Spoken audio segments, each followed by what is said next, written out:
E aí, pessoal do Facilitando a Medicina, tudo bom com vocês? Eu espero que sim. Eu sou Cleverson Delvecq e a gente vai para mais um vídeo referente à bioquímica. Hoje enfocando glicólise, ciclo de Krebs e a nossa cadeia respiratória, ou fosforilação oxidativa. Beleza? Eu convido você a participar aqui da nossa comunidade, que é muito simples, ó. Só clicar nesse botãozinho aí embaixo escrito inscrever-se. Clicou ali, você já faz parte aqui. Segunda a sexta, sempre temos vídeos novos referente à área da saúde. Não só a bioquímica, tem fisiologia, tem anatomia, tem as partes clínicas, tem tudo aqui para você. Tá convidado, se inscreve aí e vamos logo ao que interessa, mais um passo na bioquímica. Vamos lá. Pois é, pessoal, hoje vamos falar um conteúdo que muita gente acha meio complicado, porque é meio entender e decoreba, né? Muitos falam isso. E realmente eu não vou tirar a razão de muitos, não. Porque você vai ter que fazer um esqueminha, anote, pause, que vai te ajudar muito. E claro, de tanto você olhar, você vai falar, nossa, que piada, que coisa tranquila. Então anote, faça um esqueminha que vai te ajudar. E o tema é glicólise. Pois é, esse conteúdo de glicólise, o que a gente pode falar dentro da bioquímica? Que faz parte do metabolismo energético para a formação de ATP. Então, a gente tem que saber, primeiro, onde acontece essa glicólise. E isso cai, viu, pessoal? Ela acontece no citoplasma. Então, lembre-se, glicólise ocorre no citoplasma. Lembre-se disso, isso cai, isso despenca em prova. Outro ponto, ele pode acontecer em situação anaeróbica. Isso é o básico que a gente tem que saber de forma inicial. Agora, como que acontece esse processo? Nós sabemos que os alimentos, basicamente, eles vão prover a nós a glicose, na verdade, né? Essa glicose que vai ser uma moléculazinha fundamental para gerar ATP.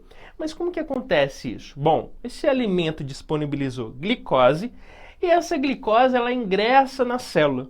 E dentro dessa célula, essa glicose vai ser transformada em glicose 6-fosfato por meio de uma enzima, a hexoquinase.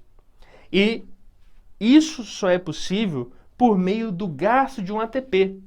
E o que acontece? Essa glicose que foi transformada em glicose 6-fosfato, ela agora fica presa dentro ali daquela célula. E aí vai dar prosseguimento à glicólise. Então lembre-se disso. Agora, no fígado, nós vamos ter ali a glicoquinase, ao invés da hexoquinase. Guarda essa diferenciação aí, que pode ser uma pegadinha na sua prova. E pessoal, outro ponto de prosseguimento dessa glicólise, nós vamos transformar essa glicose 6-fosfato agora em uma frutose 6-fosfato. Então nós vamos transformar esse processo por uma enzima. Neste caso, vai ter uma isomerização. Nós vamos utilizar a fosfoisomerase. Então, esse é o segundo passo. Primeiro, glicose em glicose 6-fosfato pela hexoquinase. Depois, glicose 6-fosfato em frutose 6-fosfato, por uma isomerização, por meio da fosfoisomerase. Depois, nós vamos ter outro ponto aí que é crucial dentro dessa glicólise, que vai ser a transformação dessa frutose 6-fosfato em frutose 1,6-bifosfato. E nesse processo há gasto de ATP. Aí você fala, poxa, mas eu não quero gerar ATP, eu estou gastando ATP. Calma, que esses processos aí eles vão ser recompensados. Belezinha? E a enzima é a fosfofrutoquinase, que vai ajudar nesse processo de transformação. E agora, pessoal, essa nossa fosfofrutoquinase é a enzima, né, de transformação desse processo de frutose 6-fosfato em frutose 1,6-bifosfato. Agora, essa frutose 1,6-bifosfato vai ser transformado aí em dois elementozinhos, o glicerol 3-fosfato e o dihidroxicetona. O que vai acontecer? Bom, nós vamos ter, né, essa aldolase, essa enzima, transformando essa frutose 1,6-bifosfato em glicerol 3-fosfato e essa outra moléculazinha de hidroxicetona. Essa dihidroxicetona fosfato, ela vai ser convertida também em glicerol 3-fosfato. Então vai dar na mesma. Tudo vai se voltar para glicerol 3-fosfato. E quem faz essa conversão aí, basicamente, desse dihidroxicetona fosfato em glicerol 3-fosfato é um processo de isomerização, é um processo aí com uma isomerase. Então, no fim, o que acontece? Essa frutose 1,6-bifosfato vai ser transformada em glicerol 3-fosfato. Beleza? É a partir desse glicerol 3-fosfato que nós vamos dar prosseguimento. E agora, pessoal, chegamos ali no glicerol 3-fosfato. O que vai acontecer? Basicamente, aqui nós vamos transformá-lo em 1,3-fosfoglicerato. Ou melhor, bifosfoglicerato. E neste caso, nós vamos ter a ação de uma enzima que ajuda, né? Porque tem um nome parecido aí, que é glicerol 3-fosfato desidrogenase. Essa vai ser a enzima dessa transformação de glicerol 3-fosfato em uma 1,3-bifosfoglicerato. Lembrando que nesse processo nós vamos ter a liberação de 2-NADH. Então já começo ali a repor alguns elementos que vão nos ajudar nessa forma energética, né? Reposição energética. E o que vai acontecer agora? Bom, nós vamos ter que transformar esse 1,3-bifosfoglicerato em 3-fosfoglicerato. E ao momento que eu transformo agora nesse outro passo, né, desse 1,3-bifosfoglicerato em 3-fosfoglicerato, eu já começo a repor ATP que eu perdi. Eu já formo 2 ATPs. Então, meio que já estanquei os ATPs perdidos. E quem vai ajudar aí nesse processo vai ser essa fosfoglicerato. Essa fosfoglicerato quinase que vai ajudar nesse processo de transformação dessa 1,3-bifosfoglicerato em 3-fosfoglicerato. E por fim, pessoal, ainda nós vamos ter a transformação dessa 3-fosfoglicerato em 2-fosfoglicerato, por uma ação de uma enzima com nome parecido, que facilita um pouquinho, né? Seria essa fosfoglicerato, agora no caso a mutase, né? No passado foi a fosfoglicerato quinase, neste caso fosfoglicerato mutase. E neste caso, pessoal, né, nós vamos ter esse processo de transformação seguido dessa 2-fosfoglicerato para fosfoenolpiruvato. E neste caso, essa transformaçãozinha aí, ela ocorre com um processo de desidratação, perda de água. Então veja, nesse processo final existe uma perda de molécula de água e finalmente nós vamos ter o finalzinho dessa glicólise, essa quebra da glicose, transformando essa fosfoenolpiruvato em piruvato, por uma enzima que é fácil, né? Piruvato quinase, né? Sugestivo. E neste caso nós vamos ter a liberação de ATP, 2 ATPs. Então veja só, se eu gastei 2 ATPs no início, depois eu consegui ali formar 2 ATPs e mais 2 ATPs, neste processo da glicólise nós formamos 4 ATPs. Então, 4 ATP menos 2 utilizados, nós ainda tivemos aí um saldo positivo de 2 ATPs. Belezinha? Então, pessoal, basicamente esse é o processo que nós vamos ter a formação aí dessa quebra da nossa glicose, que é um dos primeiros passos, essa glicólise, para o metabolismo energético. Então, pessoal, recapitulando, nós gastamos 2 ATPs nesse processo, mas conseguimos 4. Então, 4 menos 2, 2. Ainda temos 2 ATPs aí de saldo positivo, mais os 2 NADH que foram formados nesse processo. Bom, pessoal, no vídeo passado nós falamos aí da glicólise, lembra? Pois é, a gente viu que ao final de todo aquele processo da glicólise a gente vai ter a formação do piruvato e várias outras moléculas que são energéticas. Mas, como resultado ali, teremos o piruvato. Lembrando que esse piruvato ele pode seguir vários trajetos. Ele pode seguir por algumas vias, dentre elas nós podemos seguir para o que vamos falar hoje, que é o ciclo de Krebs, ou também ciclo do ácido cítrico, como o pessoal fala. Então, pessoal, nós temos que saber que essa glicólise ela ocorre aonde? No citoplasma. Já o ciclo de Krebs ele ocorre na nossa mitocôndria. Olha a diferença. Então, ó, isso cai em exame, especificamente ali na nossa matriz mitocondrial, vamos ter ocorrendo esse ciclo de Krebs. Então, lembre-se disso, glicólise lá no citoplasma. Falou em ciclo de Krebs, estamos falando da nossa mitocôndria. E claro, existem passos ali. Lembra, ao final da glicólise nós vamos ter quem? O piruvato. E esse piruvato, o que vai acontecer? Ele vai ser transformado em acetil-CoA pela piruvato desidrogenase. Então lembre-se disso, piruvato vai a acetil-CoA por meio dessa enzima, já ocorrendo esse processo dentro da nossa mitocôndria. E aí, pessoal, vem aquela partezinha que muitos falam que é decoreba. Eu falo para você fazer um esquemazinho, né? Desenha aí, faz o passo a passo, né? Número 1, o que acontece? Número 2, o que acontece? De tanto você olhar, você vai ver, nossa, que fácil. Belezinha, então vamos lá, ó. Nós vimos a glicólise, né? Temos ao final o piruvato. Vimos que o piruvato agora se transformou em acetil-CoA. E a partir desse acetil-CoA, já na nossa mitocôndria, nós podemos ajuntar ele, né, junto com o oxalacetato. E ao juntar essas duas substâncias, acetil-CoA e oxalacetato, nós vamos transformá-los em citrato, por meio de uma enzima, a citrato-sintase. Então veja só, uniu acetil-CoA e oxalacetato, por meio dessa citrato-sintase, formamos a molécula de citrato.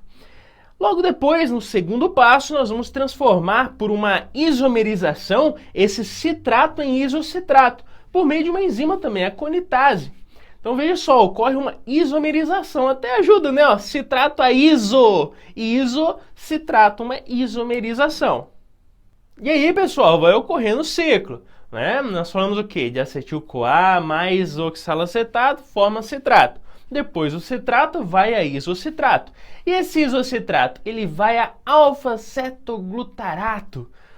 Então, olha, de isocitrato fomos a alfa-cetoglutarato por uma enzima, isocitrato desidrogenase. E neste caso, nós já começamos a liberar ali algumas moléculas que são energéticas, como o NADH. Então já começa a liberar NADH por meio dessa transformação de isocitrato a alfa-cetoglutarato por meio da enzima isocitrato desidrogenase. Memorize, repita que você vai aprendendo. E veja como é fácil, né? Ó, se vai de isocitrato a alfa-cetoglutarato, a enzima já recebe o nome, né? Ó, isocitrato desidrogenase. Beleza, formou o alfa-cetoglutarato. Esse alfa-cetoglutarato vai ser transformado também agora em succinil-CoA. E isso por uma enzima que é sugestiva. Olha o nome dela, alfa-cetoglutarato desidrogenase. Veja como é fácil. E aí nós também liberamos uma molécula energética, o NAD. Né? Nós vamos liberar já outras moléculas energéticas. Então nós vimos, ó, de isocitrato alfa-cetoglutarato libera NAD, né? NADH. E neste caso, de alfa-cetoglutarato a succinil-CoA, também liberamos o nosso NADH. E agora, pessoal, desse succinil-CoA, o que a gente faz? Olha aí na tela. De succinil-CoA, nós vamos a succinato, por meio de succinil-CoA sintase. E neste caso já começa a aparecer a moléculazinha energética muito conhecida, o famoso ATP, ou também GTP pode ser liberado. Tranquilinha? Então veja, ó, de succinil-CoA a succinato, nós, por meio dessa succinil-CoA desidrogenase, já vamos começar a liberar moléculas também como o ATP ou GTP. E desse succinato, nós vamos aí agora formar o famoso fumarato. E é desse succinato a fumarato nós utilizamos uma enzima que é sugestiva também, ó, succinato desidrogenase. Veja como, se você sabe os processos, as enzimas que vão fazer essas transformações são sugestivas. E aqui, neste caso, nós liberamos também agora outra molécula energética, que é o FADH.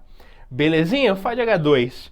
Então, ó, estamos aí quase terminando o ciclo de Krebs, no caso. E olha quantos passos vão ocorrendo por enzimas e vão liberando também moléculas energéticas.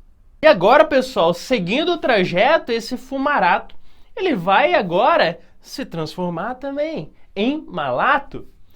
E isso ocorre pela enzima fumarase. Ó, fumarato virou malato. Por qual enzima? Fumarase. Veja, se você sabe o processo, é sugestiva a enzima. E neste caso ocorre perca de água, uma desidratação. Já agora, esse malato aí presente, que foi transformado a partir desse fumarato, ele vai se transformar, esse malato, em oxalacetato, ou seja, veja que é um ciclo exatamente, porque lá no início nós utilizamos quem? O acetil-CoA com o oxalacetato para formar citrato, lembra disso?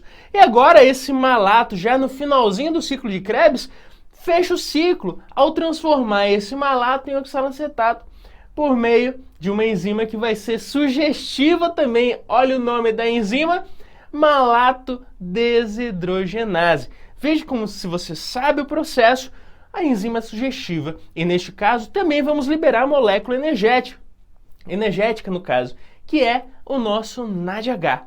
Então veja, vai ocorrendo o ciclo, vai liberando moléculas energéticas, que no próximo vídeo nós vamos entender como esse NADH, esse FADH2, esse ATP, tudo isso vai ser utilizado para gerar energia, para gerar ali realmente um processo que ajude no nosso metabolismo.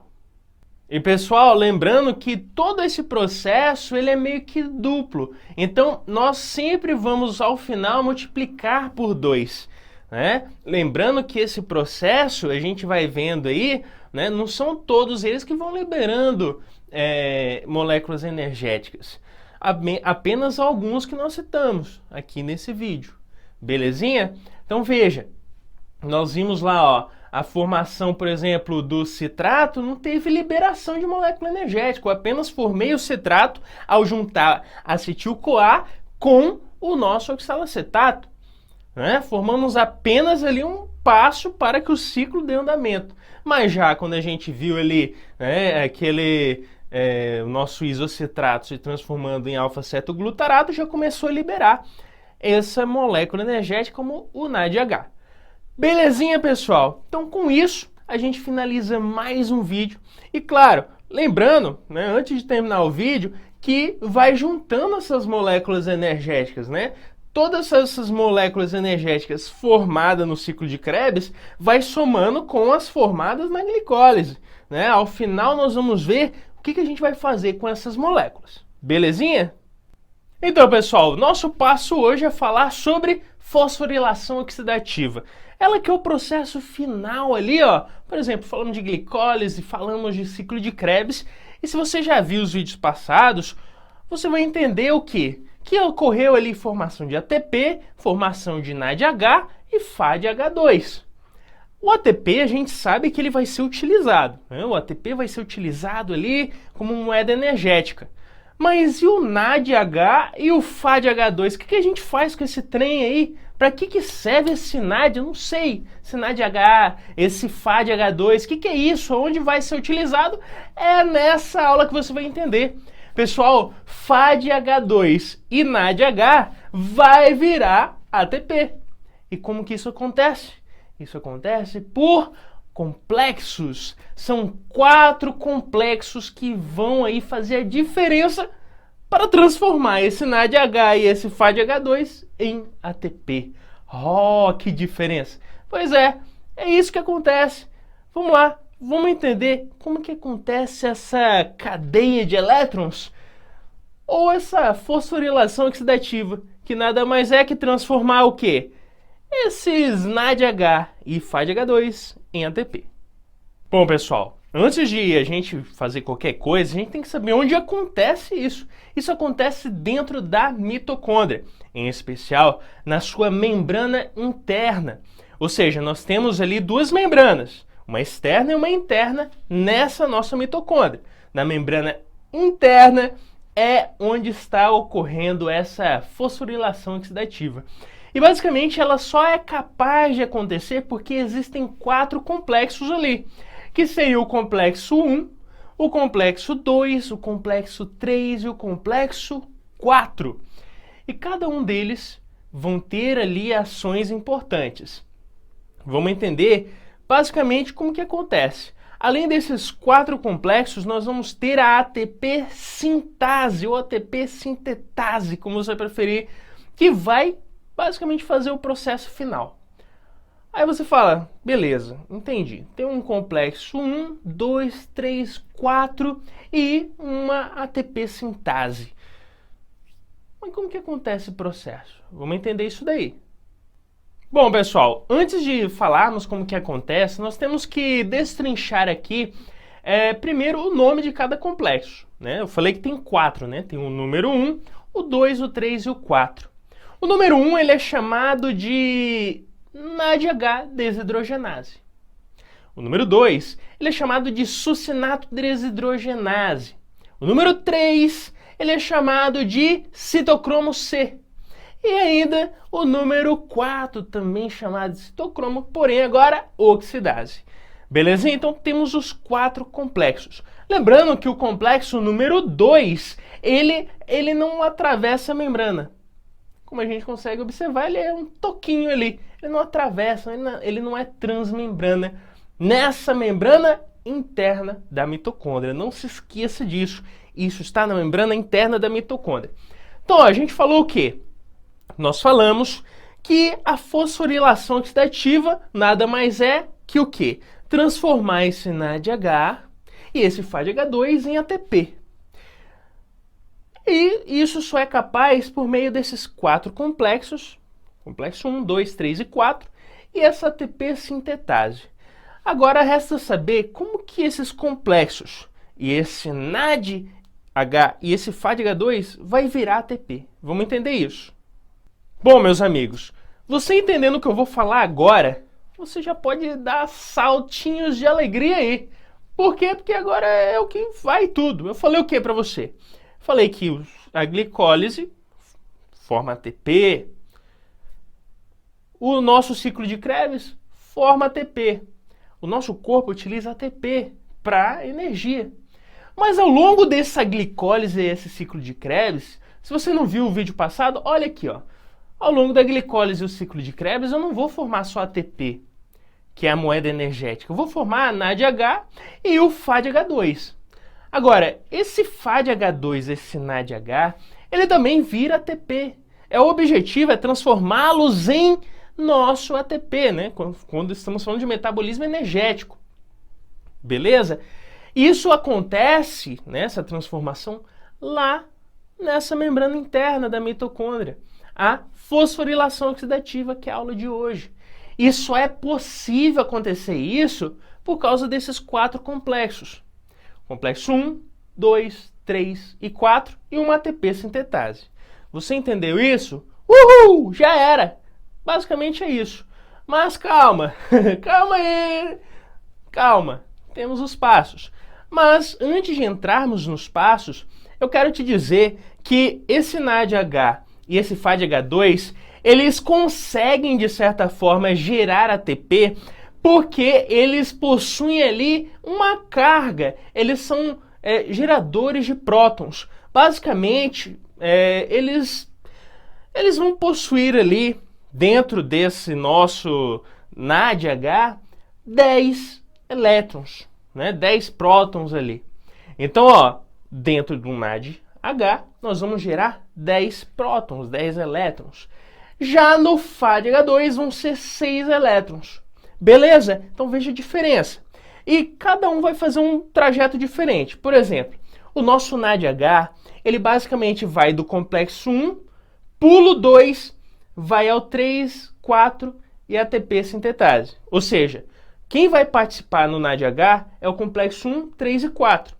Já quando falamos do FADH2, vai ser o complexo 2, 3, 4 e a nossa ATP sintetase. Então, pessoal, vamos entender primeiro o NADH. Esse NADH, o que vai acontecer? Ele vai entregar os seus elétrons para uma molécula chamada flavina. Essa molécula leva esses elétrons, no caso 10 elétrons que a gente falou, que tem no NADH, não é isso mesmo? Então ele leva, essa flavina leva esses elétrons até o complexo 1, que é o NADH desidrogenase, lembra disso? Dali ele vai agora, esses elétrons se ligar ao citocromo Q, na verdade, agora o citocromo Q, que vai transportá-lo até o complexo 3, que é o nosso complexo citocromo C. E agora, nesse nosso complexo 3, esses elétrons vão se ligar ao citocromo C e vão ser transportados até o complexo 4, que é o citocromo oxidase. E basicamente, nesse complexo, os elétrons eles vão ali se ligar ao cobre, depois ao grupo M e depois ao último aceptor de elétrons, que é o nosso oxigênio. E basicamente eles seguem agora para a ATP sintase. Então veja, repetindo, NADH entrega seus elétrons à flavina, que leva esses elétrons até o complexo 1. Nesse complexo 1, pelo citocromo Q, ele vai ao complexo 3. Ali no complexo 3, esses elétrons agora se ligam ao citocromo C, que os transporta até o complexo 4. No complexo 4, esses elétrons se ligam ao oxigênio, cobre e grupo M e depois segue ali para a nossa ATP sintase. E aí, para essa história aí, que a gente vai falar o que acontece nas duas vias lá nessa ATP sintase. Calma que a gente chega lá. Aprenda a via. Falamos do NADH e o FADH2. O FADH2 é basicamente parecido, mas muda algumas coisinhas. Primeiro, neste caso, nosso FADH2 ele vai ingressar ali diretamente os seus elétrons já no complexo 2. Nesse complexo 2, por meio do citocromo Q, esses elétrons vão ao complexo 3.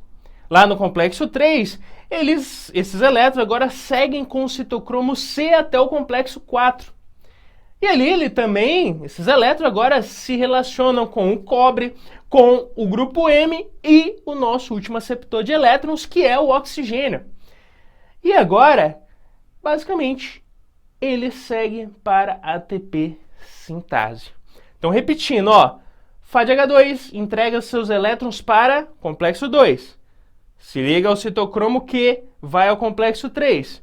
Ali se liga ao citocromo C, segue ao complexo 4. No complexo 4, ele vai se relacionar com o cobre, grupo M e o oxigênio e segue depois para a ATP sintase. Então, você viu que os dois agora terminam na ATP sintase. Então, o que vai acontecer com esses elétrons, no caso, 10 prótons relacionados ali ao NADH e 6 prótons relacionados ao FADH2? O que acontece quando esses elétrons chegam ali na nossa ATP sintase? Vamos entender isso. Bom, meus amigos, agora vem a parte fácil. O que vai acontecer? Basicamente, para cada elétron que passar por essa nossa ATP sintase, nós vamos girar. É como se essa nossa ATP sintase ela fosse uma roda, Sabe aquela rodinha de parquinho que vai girando? Pois é, neste caso, para cada elétron que passa ali, 120 graus, essa nossa ATP vai girar. Ou seja, se passar uma, vai girar 120. Se passar duas, vai girar o quê? 240 graus. Se passar 3, 360. Belezinha? Então é isso. Vai girando ali, esse nosso ATP sintase, conforme vai ingressando elétrons. Então, passou um elétron, o que vai acontecer? Vai girar 120. Se passar 3, gira por completo. E se passar 4, ele gera ali um ATP. Ou seja, para cada elétron que vai entrando, eu vou ali possibilitar que eu gere ATP pela passagem desses elétrons por essa ATP sintetase. Olha que interessante. Então veja só, se eu passar 4 elétrons ali, eu tenho ali a formação de um ATP. E se a gente sabe que 4 elétrons, 4 transportadores de prótons ali, passando gera ATP, a gente faz o cálculo. Quanto que o NADH gera e o FADH2.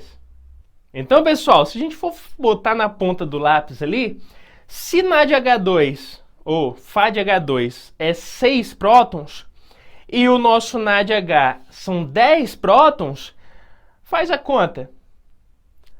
O nosso NADH2, ou nosso NADH, tô com a língua louca aqui, né?